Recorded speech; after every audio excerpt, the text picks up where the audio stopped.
Welcome back to Food City Friday here in the Daytime Kitchen. Nicole once again joins me here. We're talking store brands, and it is National Store Brands Month. But you want to use these store brands to incorporate. I know a lot of folks out there, we talked about this yesterday, making those New Year's resolutions, making some goals for themselves to eat healthier in 2025. This is a great way to do it. Yes, it is. It's cost effective. Yes. Usually these are pretty convenient choices as well. And so following that same method that we talked about in the previous segment for breakfast, try to include at least 3 food groups on your plate. That's going to ensure a better balance of nutrients, especially when you focus on those nutrient-rich choices. So breakfast, we talked about fruit, grains, protein, or dairy. Now we're going to do kind of something similar, but instead swap in vegetables instead of the fruit. So vegetables at lunch and dinner, and then your grains, again, whole grains, and a protein. Yes. And so for the vegetable portion, of course, fresh, frozen, and canned options all can be super convenient, nutrient-rich. We want to make sure that we're looking for those without added salt. Okay. And so when that's... We were looking for the added sugar earlier. Yep. We're looking for the added salt now. Exactly. So with frozen vegetables, that could come in the form of like cheese sauces. So looking for those steamable options that have nothing added to them.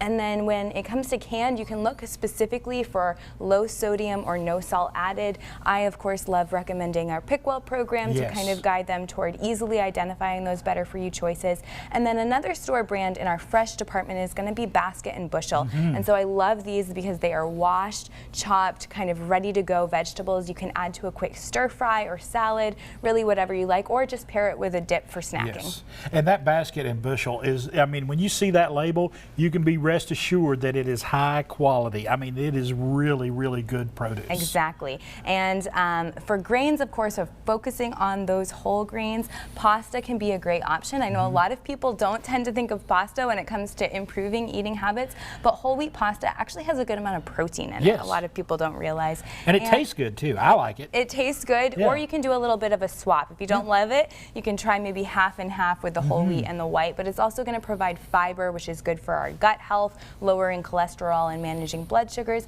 and it offers B vitamins, which are essential for metabolism. Yes. A quick option that I love is our microwavable quinoa in our Full Circle Market brand. This takes 1 minute in the microwave, and then you've got whole grains ready to add to a salad or a side.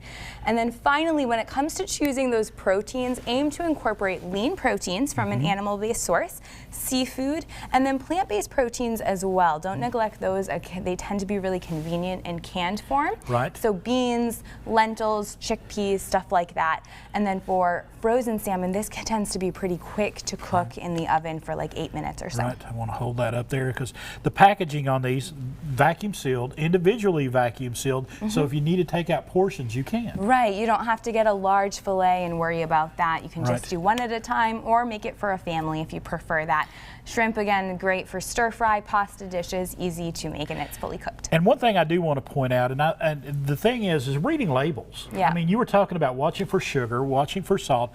If you do that, if you read the labels, even on these great things here, on these great products here, you can make sure that you're getting what you need. Yeah, absolutely. And there are a few tips for that. For sodium, looking for anything under 140 milligrams of sodium per serving is going to be a low sodium food. That doesn't mean you can't eat anything higher than that, but just for general awareness, that's going to be low in sodium. And I love that you have pasta on here because I think a lot of folks say, I can't eat pasta. You know, you can eat pasta. It's like everything else. You just got to do it in moderation. Portion size is going to be really important. A lot of people, I think, tend to eat these massive bowls of pasta we're used to having at Italian restaurants, but really, you know, a cup of pasta is going to be a good portion. Again, if you pair it with vegetables, you pair it with protein, it's also going to be filling, balanced. You're going to get more nutrition out of that. Absolutely. Nicole, thanks for stopping by. Well, thanks for having me. Folks, great store brands at your local Food City. Check them all out. I encourage you. Great prices, great convenience, great nutrition as